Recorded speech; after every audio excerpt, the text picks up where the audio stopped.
Tonight on CBC Vancouver News. With the federal election just days away, party leaders are on the campaign trail making their final pitches, while Liberal leader Mark Carney is on the defensive over his first phone call with U.S. President Donald Trump last month. We agreed as sovereign nations that these negotiations will begin after the election on Monday. And that is how it was reported back. Plus, where their own safety is compromised, as well as the safety of the broader community. the first beds of BC's involuntary treatment program are now open. It comes amid growing concern about repeat violent offenders with mental health and addictions issues. Also, it was what we had planned on retiring in. Every level of government has failed us up until this point. Nearly 2 years after a catastrophic wildfire tore through a community near West Kelowna, why some residents say they're struggling to rebuild. This is CBC Vancouver News.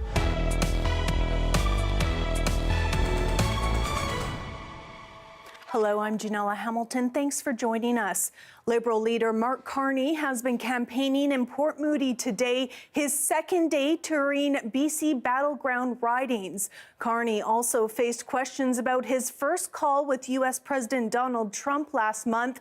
He was questioned over his initial framing of that call after new details in a Radio Canada report. Ashley Burke has the latest. Liberal leader Mark Carney faced questions about if he was truthful and transparent with Canadians about his call with Donald Trump last month. After the two leaders spoke on March 28th, I asked Carney about it. He said Trump respected Canada's sovereignty in his private and public comments. But Radio Canada learned Trump did bring up Canada being a 51st state on that call. Asked by journalists about it today, Carney confirmed that's true, but said he was being truthful. You said that President Trump respected Canada's sovereignty both privately and in his public conversations. He did. Were you being truthful? Look, the president has certain things in his mind that he reverts back to all the time, but treated me as the prime minister, not as something else. I'm not even going to say the word he used to use about my predecessor. Treated me as the prime minister. We agreed as sovereign nations that these negotiations will begin after the election on Monday. And that is how it was reported back, and that's absolutely accurate. Carney has based his entire campaign around his pitch that he's the best one to take on Donald Trump and win the trade war. The Liberal leader's message again today is just how real that threat is, especially after Trump said just yesterday Canada as a state works great and suggested auto tariffs could go up. Ashley Burke, CBC News, Richmond. Conservative leader Pierre Poilievre told supporters in Halifax he would scrap the electric vehicle sales mandate. The Liberal government introduced regulations to require 20% of all new passenger vehicles sold in Canada be zero emissions by 2026. Well, we've got news for Mr. Carney. Canadians are taking back control of their lives for a change. A new Conservative government will axe the Carney tax. Poilievre's speech was dominated by accusations that the Liberal agenda was based on unreasonably high taxation and would lead to even higher inflation.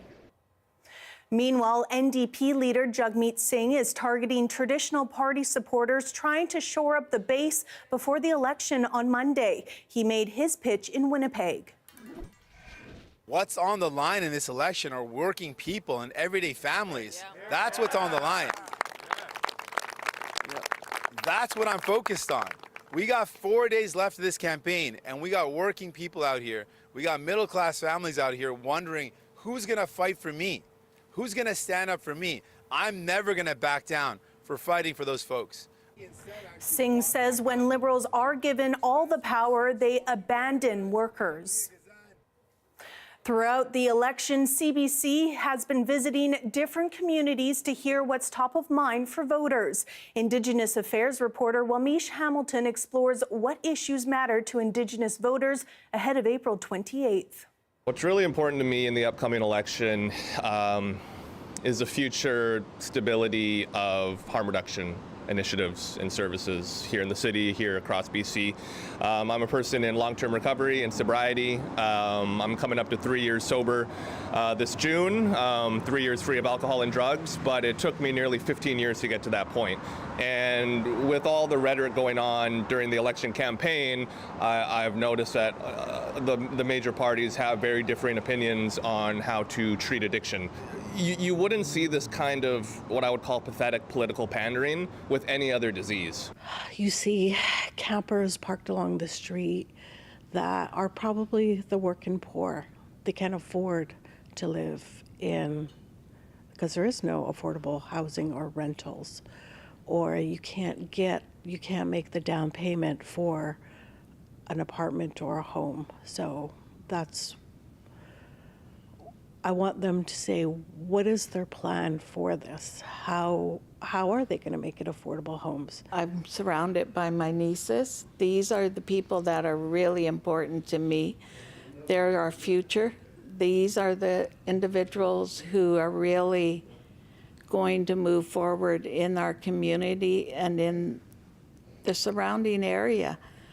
They're the ones that the government really needs to reach out to right now and listen to them. We love canoeing. We love canoe racing. We love being on the water. We love going crabbing, fishing, and that's all what we need.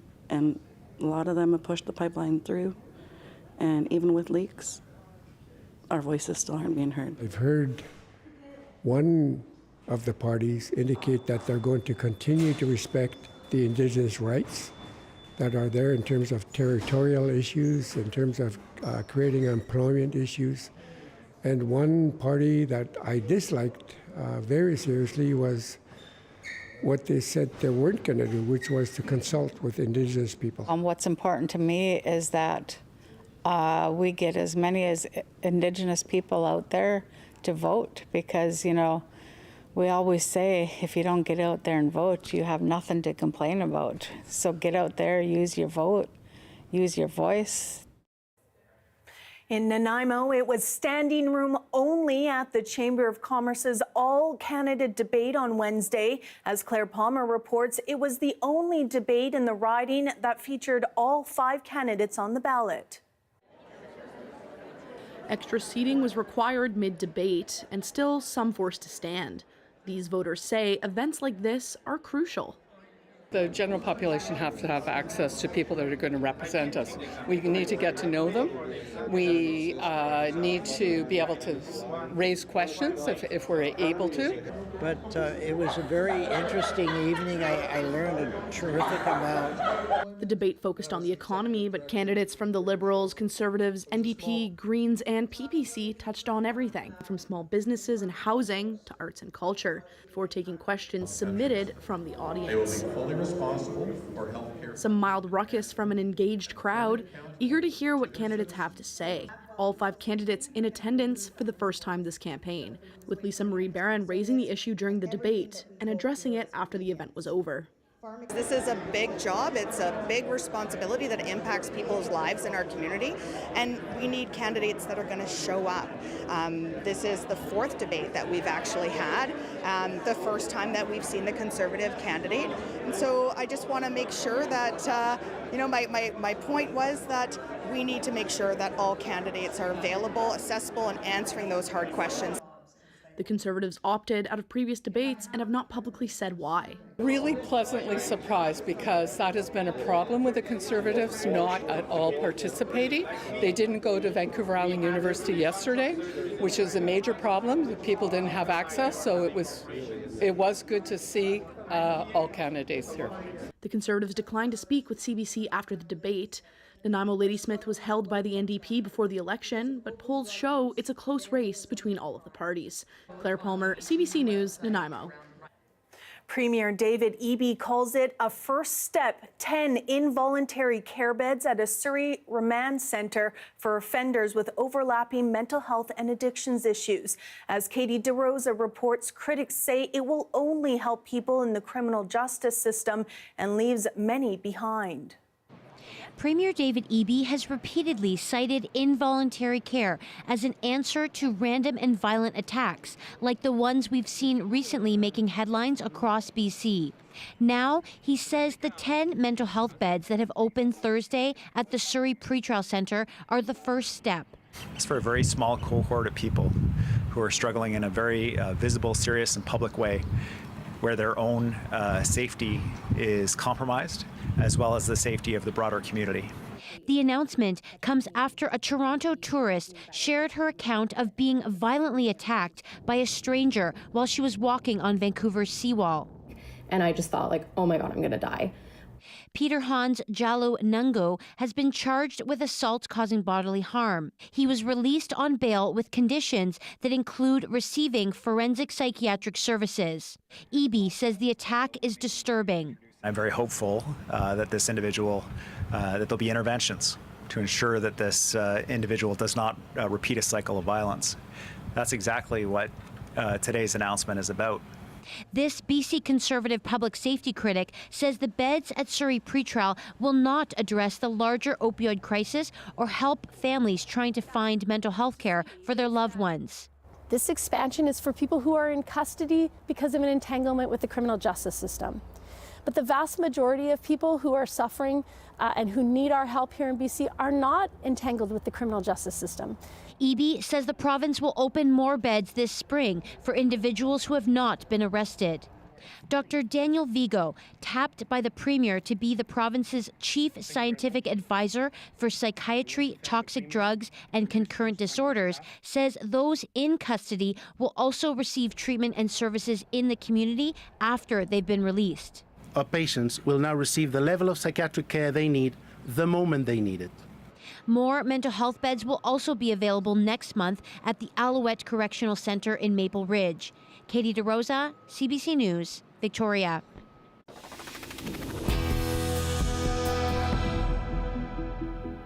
The drug advocacy community is mourning the loss of a well-known advocate in the downtown east side. Trey Helton was found dead at the age of 42 in his home on Tuesday. Helton worked with Vancouver's Overdose Prevention Society and is being remembered for his empathy and dedication for helping people struggling with addiction. He always said, like, this isn't my job. This is just what I want to do. It's my life mission is to help people. And, you know, and sometimes he would do it day and night. He would, you know, drive people everywhere. He'd pick them up. He'd visit everyone at the hospital. He would, you know, he would bring them home to eat food with him or stay over. Vancouver's police chief says arrest quotas have not been issued on the downtown east side following a whistleblower complaint. We don't have quotas, but we definitely track, you know, the performance of what they do. That's why we're able to tell you that crime is down and how many robberies we've had and how many assaults. The VPD's Task Force Barrage was created in February as a way to help tackle crime. In March, an anonymous email claiming to be from an officer was sent to the Office of the Police Complaints Commissioner, claiming the task force was a politically motivated crackdown that set arrest quotas. A full report is expected at the next police board meeting on June 19th.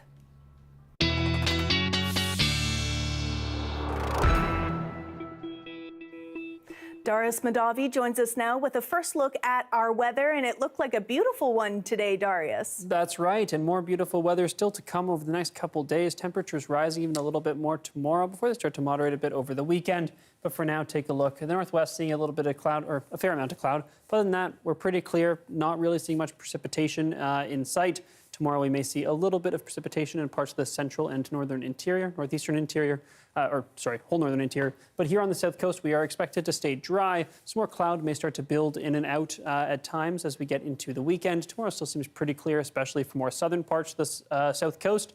But as we get into Saturday and Sunday, we may see some cloudier periods, but still plenty of sunshine. Again, those temperatures, they're still going to come up even a couple more degrees tomorrow in many places, especially for those inland areas, easily hitting the mid-20s in places like Port Alberni and Abbotsford. As we get into Saturday, temperatures moderate a little bit, and same with Sunday, but still above seasonal. All right, Darius, we'll check back in with you in a little bit. Thanks so much. Thank you. Still to come, nearly 2 years after a wildfire tore through a community near West Kelowna, why some residents say they are struggling to rebuild. That's next.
Dozens of home and condo owners have been unable to rebuild after their properties were wiped out by a wildfire near Kelowna nearly 2 years ago.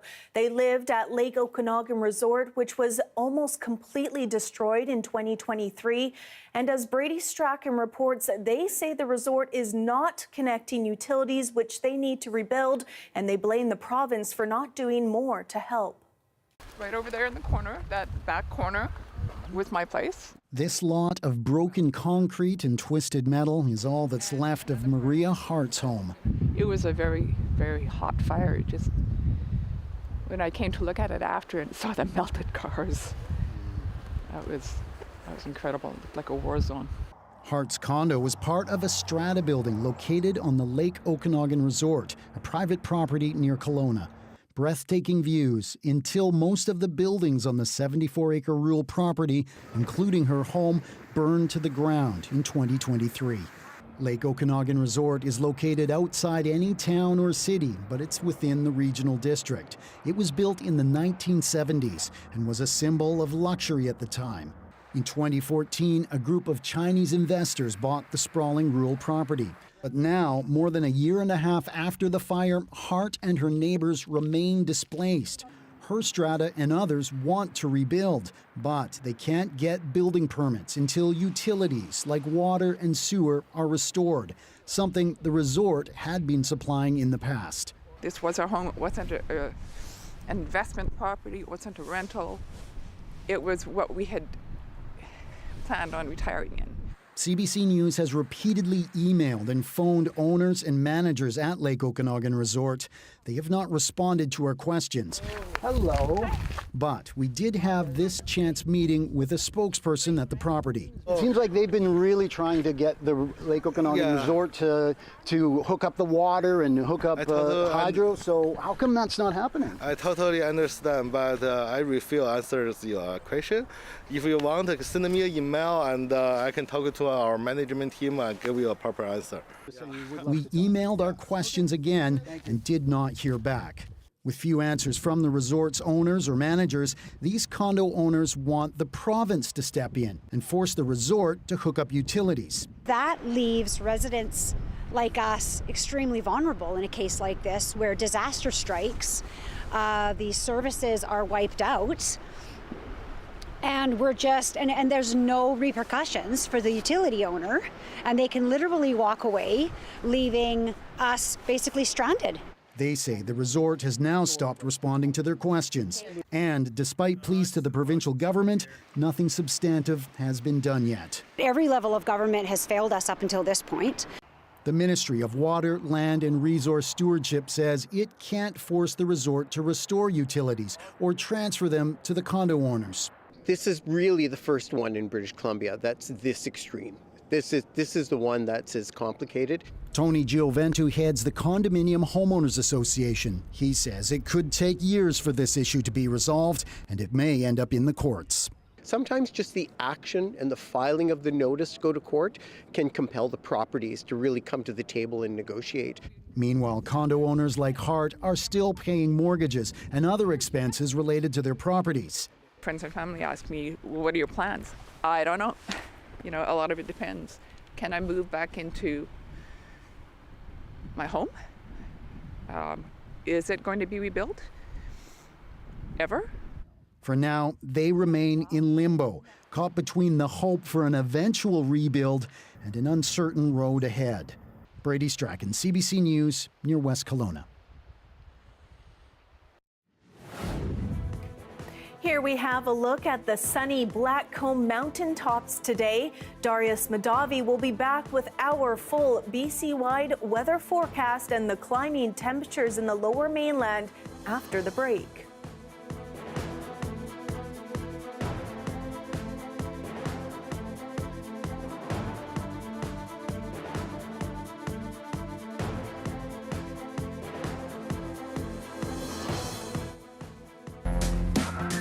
This is Vancouver is a new CBC podcast where we explore the issues, the stories, and the people that make this place home. Listen to This is Vancouver wherever you get your podcasts.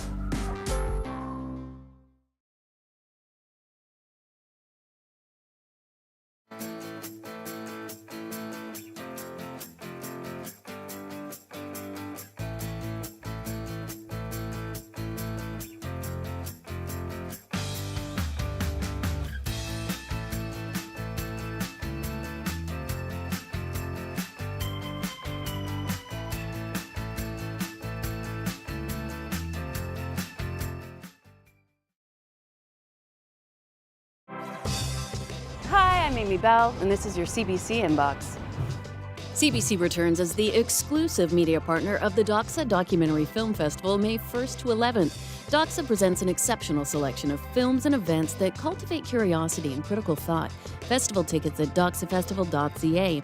And on May 15th, join CBC's Dan Burrett at the Surrey Board of Trade's Top 25 Under 25 Awards, celebrating initiatives of Surrey's youth. Tickets at businessinsurrey.com.